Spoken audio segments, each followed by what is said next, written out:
Hey guys, this is Craig Migliaccio with acservicetech, and today what we're going over are the top 8 inducer motor noise problems that occur on a gas furnace. Problem number 1 is when you hear a water sloshing noise coming from the inducer motor housing. So that could be one of two things. Either the furnace is not pitched right. So for instance, this is the inducer motor housing. This happens to be a variable speed inducer motor. But right down here, you see that you have a drain port.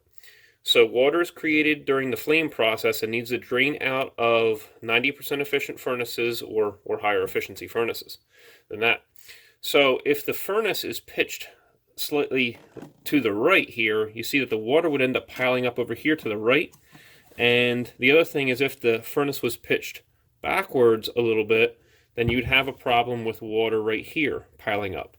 So then the inducer wheel inside here, what it's going to do is it's going to be hitting the water and making that sloshing noise down here on the bottom.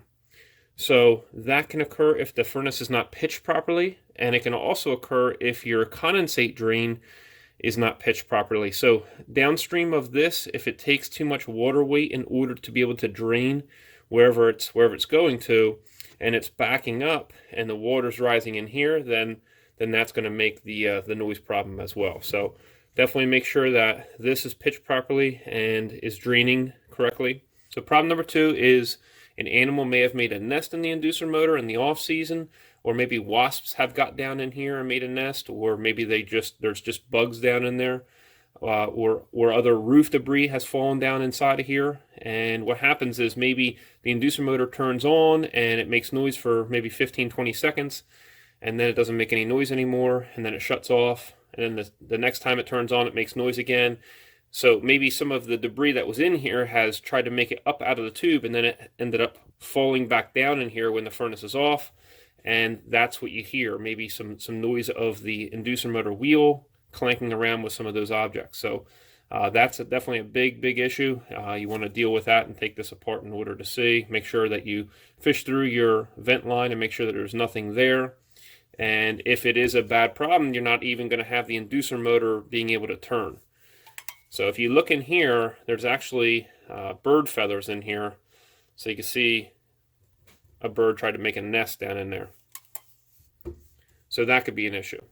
Problem number 3 could be noisy bearings. So you could have unsealed bearings or sealed bearings. And this one has 2 unsealed bearings, and this is an old inducer motor. So that means that they have to be oiled. So we take a zoom spout oiler and we go ahead and put that down in there, and we squeeze the bottle in order to put the oil in there. And then same thing here, we squeeze the bottle until you have just a little bit of oil coming out of the top, and that's it. So we do that every 6 months as a preventative maintenance, but if that wasn't done for a couple years, those bearings are going to have suffered irreparable damage. And even if you add oil at that point, it's not going to be able to fix those bearings. So if the oil has been basically drawn into those bearings and it's been empty for any period of time, those bearings are going to be no good. So you're going to hear a loud, just overwhelming loud noise coming from your bearings. You could also have sealed bearings that have gone bad over time, and it's just the only way I can describe the noise coming from that is it's just a constant, very loud noise. So it's much louder than it needs to be. And you can put a stethoscope right on here in order to listen to make sure that the noise actually is the bearings right here and over here. When motor bearings are going bad, it can be it's a big deal because they could end up burning up. So all that rubbing in here causes friction, and it gets very hot, and then could potentially start a fire. So anytime that we notice that the bearings are going bad, we go ahead and replace the inducer motor. Problem number 4 could be if the furnace makes noise just when the inducer motor turns on. It could be that it's not the inducer motor itself, but it could be the vibrations from the inducer motor making something else that's metal on metal in the furnace vibrate and end up rubbing up against each other. A good example is a furnace door. Another example is something like this right here, where you have your burner tube and your orifices right here where they meet. It could be a removable metal pan on the bottom of the furnace. Sometimes the furnaces come shipped with a loose pan on the bottom, and it could just be something along those lines. So if you push on the furnace in different areas and just make sure that it's not those areas before the inducer motor ends up getting blamed.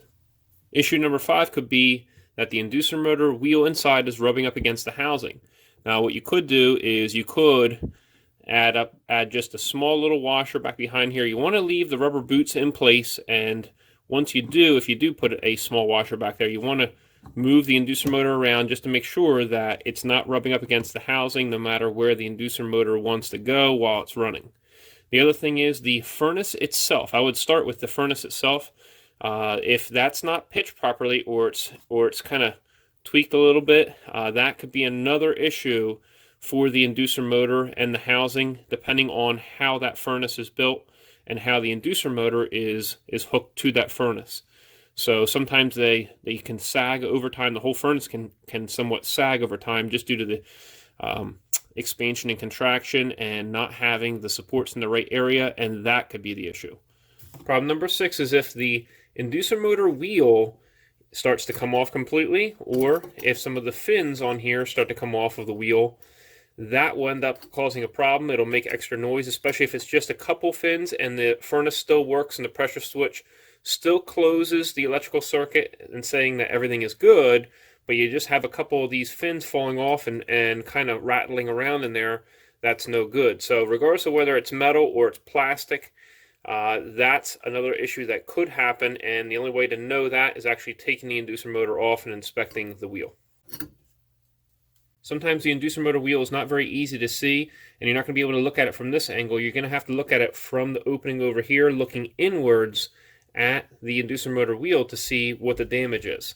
So that's the only way, in some cases, especially when they're plastic, to be able to visually inspect this wheel right here.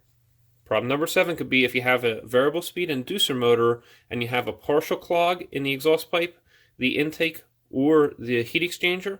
Then what's going to happen is the inducer motor is going to push against that even harder and draw more amperage in order to maintain its torque parameters in order to try to push that air out of the exhaust pipe. Now that's different from a PSE motor. That's the one with the capacitor that's helping the motor turn on and run. A PSE motor, what would happen is the actual air volume would slow down, the motor would speed up, but it's not because it's pushing the air molecules. Basically, it's unloaded at that point, and it's drawing less amperage.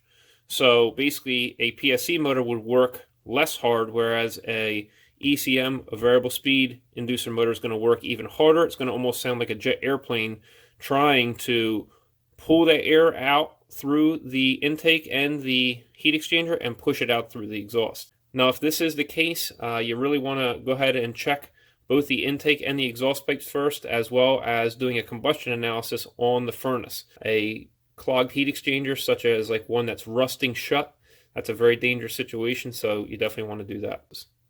Problem number 8 could be that the inducer motor wheel is rusting and expanding and rubbing up against the metal right here. Another thing that could be is if it's plastic, it could be deformed depending on the way it's built, and that could be rubbing up against the sidewall as well. In either one of those cases, you're going to end up having to replace the inducer motor housing and inducer motor wheel. If you're looking for the tools I use out in the field, I have them linked down in the description section below. If you want to help support this HVACR training channel, click here. If you want to subscribe, click here. If you want to see another HVACR training video, click right here. Hope you enjoyed yourself, and we'll see you next time at AC Service Tech channel.